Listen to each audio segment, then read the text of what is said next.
प्रतिवर्ष परि एवर्ष मध्य श्री विश्वनयन ऐश्वर्य ट्रस्ट तरफ पवित्र घोषयात्रा मागणा अन्नदान सेवा भक्तों लगी आयोजन करा शरधावाली में 3 रथ लगिगला बड़संघ स्थित राणी सती मंडप में सेवा श्री विश्वनयन ऐश्वर्य ट्रस्ट सभापति डॉक्टर सौम्यकांत पंडा तत्वावधान में कार्यक्रम सुरुखुरी समापन होता।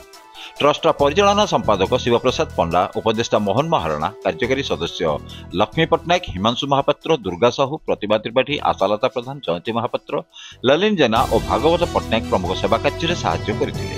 संपादिका तृप्ति पंडा समस्त आयोजन को सुचारू रूपे चलैबार दायित्व बहन करने सहित सहयोग करथिबा सदस्य मानक प्रति कृतज्ञता ज्ञापन करथिले। तेणु भगवान को दर्शन करने को आसुवा भक्त आमर अतिथि, तेणु से किसी सेवा जोगई देवा आम ट्रस्ट परम कर्तव्य बोली कहिथिले। जनसेवा बा भक्तों सेवा पुणी पुरी बड़दाण्ड सेवार महत्व स्वयं भगवान को सेवा बोली संपादिका कहिथिले।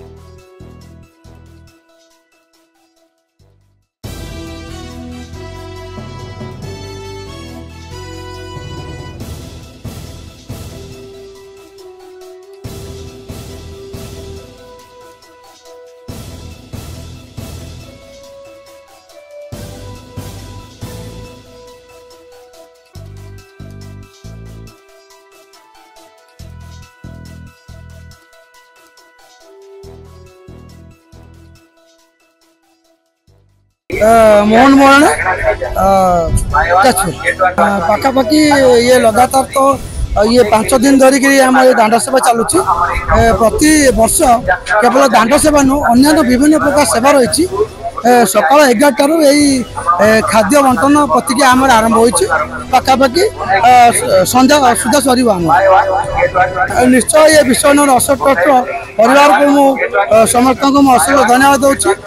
प्रतिष्ठाता जो रही संपादिका विश्वनयन तृप्ति पंडा महोदय, सौम्य पंडा ये गोटे अनुष्ठान जो बोले कि लगातार से 5 दिन धरी ये पाखापाखि हजार हजार लोकंर ये सेवा जोगे आसुँच। सहित मत जल सेवा सहित दांड सफाई लगातार ये 5 दिन ये सेवा प्रतिक्रिया जारी रहा। देखिए कि भाव में लोक प्रति समय खाऊँ पाखापाखि 2000 खाद्य अधिक लोकों खाद्य आज व्यवस्था कर। सौम्यकांत पंडा, सभापति विश्वनयन ऐश्वर्य ट्रस्ट। आम प्रतिवर्ष भरी यही वर्ष विश्वनयन ऐश्वर्य परिषद तरफ अन्न सेवा अन्नदान सेवा कार्यक्रम करुचु। प्रतिवर्ष किसी जलखिया सेवा करा जाए, जल सेवा करा जाए। तो एवर्ष आम अन्नदान सेवा कार्य जारी रखीचु। कारण यज्ञ शास्त्र रे वर्णना अच्छी 5 प्रकार यज्ञ अच्छी, जमीक पितृयज्ञ, नृयज्ञ, अन्नयज्ञ, ब्रह्मयज्ञ एवं स्वाध्याय, ये 5 प्रकार यज्ञ अच्छी। तो ता भर आम नृयज्ञ माने मनीष मानकर सेवा करने। कारण आपण मैंने जानते यही पेट पर ही नाट बोली समस्ते कहती। पेट जदि न पड़ुची ताले मनीषर मुंड किसी काम करेनि।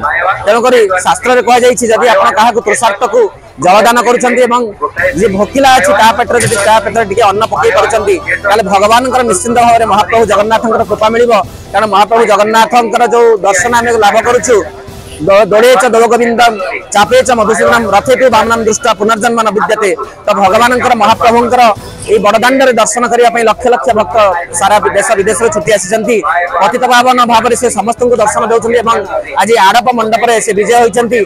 से भक्त मान जदि भक्तर कारण भक्त भगवान कहते अहम भक्त पराधीन, मो भक्तर पराधीन, सारा संसार मोर अधीन, किंतु भगवान कहते मो भक्तर पराधीन। भक्त मोर प्राण, भक्त मो जीवन, भक्त मोर नाम भगवान। तेणु भक्तर जब आम किसी सेवा करें अन्न हो जल हो कौन प्रकार सेवा जब करें निश्चिंत महाप्रभुंर कृपा मिल। ये आशा करुँ समस्त आनंद समस्त कालाधिपति करूँ, जगन्नाथ महाप्रभुंर कृपा लाभ करूँ। जय जगन्नाथ। जय जगन्नाथ।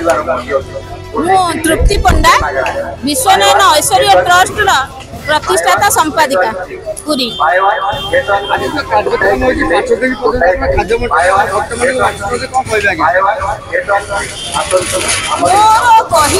बहुत किसी अच्छी, किंतु मोर धारणा जेतु आम पाखक जगन्नाथ धाम को भक्त मैंने दर्शन करने आसुंच आम जदि किंचित मात्र सेवा जोगई पारिया ताहले आम निजको धन्य बोली भाविबा।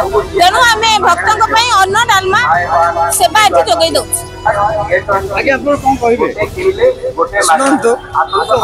श्रीक्षेत्र जगन्नाथ धाम प्रभुंकर लीला प्रभुଙ୍କ घर प्रभुଙ୍କ घर को जे कुणिया आसीबे से खाइ कि जेबेनी कि स्नान भोजन दर्शन दर्शन पर भोजन तो निहाती आवश्यक तेणु भौणी आमर जहाँ करिसंती जो सेवा दउचंती मते एते खुशी लागे आमन एते खुशी लागे प्रभु से दीर्घायु निरोगी यशस्वी हुंतु सेमती भक्त मान को सेवा दउतन प्रभुंकर जय जगन्नाथ जय जगन्नाथ जय जगन्नाथ।